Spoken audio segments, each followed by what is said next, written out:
So we're going to sit down this morning and help the women out there manage your money and probably, we hope, make you feel pretty good about that brain inside your head, because we're learning that women have a unique approach to how we manage our finances and we should embrace it. So we're happy to have Brittany and Jay Hagy back on the show from Alon Planning Partners. Good morning. Nice to see you. Good to see you. Julie. The last time you were here, and I can't remember if this was said on camera or off camera, but you, Jay, said that like 90-something% of women are going to end up being in control of their money. The statistics show 95% of all women will be the lead financial advisor in their household at some point in their life, because women statistically are going to outlive us men. So we have to include, or a lot of women are in charge of that conversation right now. Right. We meet with a lot of women that are in Right. charge of that conversation in their household, but we encourage couples, even if the man is the one that's controlling the finances right now, you need to include your wife and have that conversation, include your spouse, because they're going to be in charge at some point in their lifetime. And I believe that women are uniquely designed. We are uniquely designed to manage our finances. I know some women may feel insecure, some women may feel really strong and capable of that, but we juggle a lot of things as women. Our families, our households, our children, our businesses, our careers, you know, running corporations. There's so much that we do and that we're responsible for, and we can do all of those at the same time. And because of that, though, sometimes that means that financial matters fall to the bottom of our list and get the least bit of attention, when really they should get a more prominent place on our list. So I'm interested, I don't know if you can expand on it at all, but when you say that we are uniquely equipped to do it, is it because we're multitaskers by nature, which I know some people don't really like that word, multitasking, or is it because because my husband and I can have a financial conversation, and I hope he's not watching. One, I can watch his eyes just fade away. Glaze totally. Yeah. Right. But our approach to things is very different. It is. So I think the answer is both. I think it's both and. Our approach, our perspective, that's why we love meeting with couples together, because our perspectives are very different, and we're able to speak to both sides, especially when they're kind of working through maybe some conflict when it comes to their finances and how to spend or how to save or what to do with their money. So it is And I feel like different. us men tend to compartmentalize things a lot, right? We have our compartments, we have our baskets.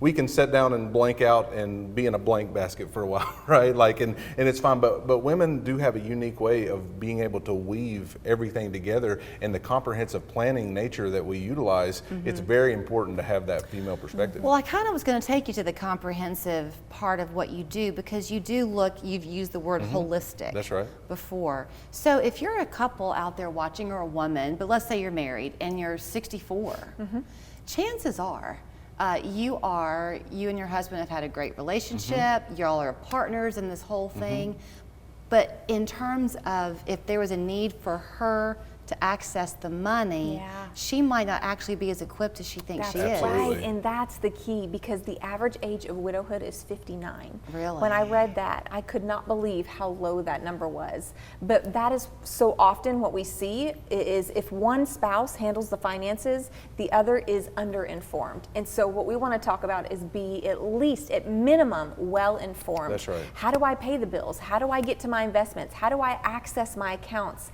if I need to draw out from them to get funds if something were to happen to the other spouse? Do y'all look at things like that? Because you will help people with all aspects of their financial planning. We absolutely do. So will you look at policies, even if they're not ones you initiated, to make sure that access We is absolutely easy? will, and we encourage that, actually. And so if I'm meeting with one spouse, say I'm meeting with the man, I'm saying, you know, how much of this does your spouse know about this document, that document, this policy that you have? What access level do you guys have in your household? And I'll encourage, whether it's the wife that I'm meeting with or the husband, either one, bring the other spouse in. We want to walk through the holistic plan with them. Walk it out because together. Like Brittany said, you don't have to be the one that's leading the charge in your household, but you should be well informed, so that if something happens to the other spouse, you have an idea of how to pay the bills, how to get to different policies, what bank accounts that we have.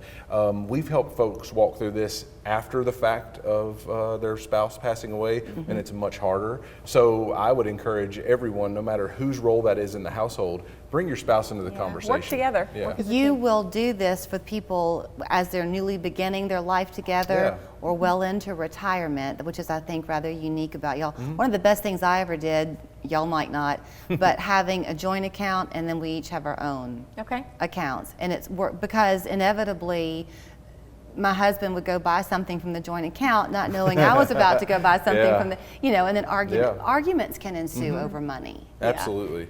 Well, different strategies work for different households. Like, so some households employing that strategy would be a great idea, and others it may not, because those individual accounts may get overdrawn more because they're not looking at it as closely, right?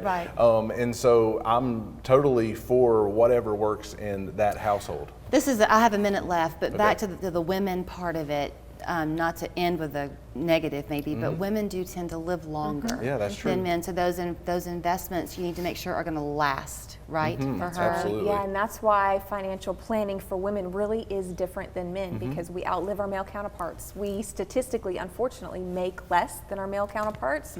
We have time off from work for childbearing, child rearing, caring for family, which means not just less income, but less retirement savings to make last longer.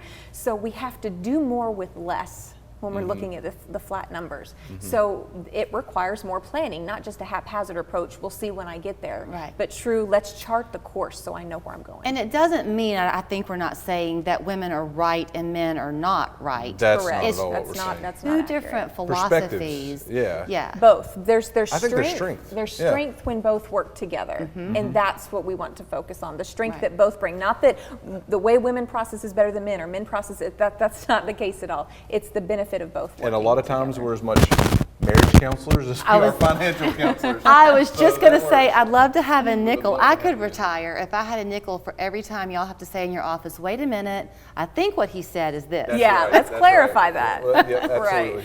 315-1441 is their phone number, alonplanning.com. They would love to help your money grow and work for you. That is their chief goal. Thank you. Thanks, Julie.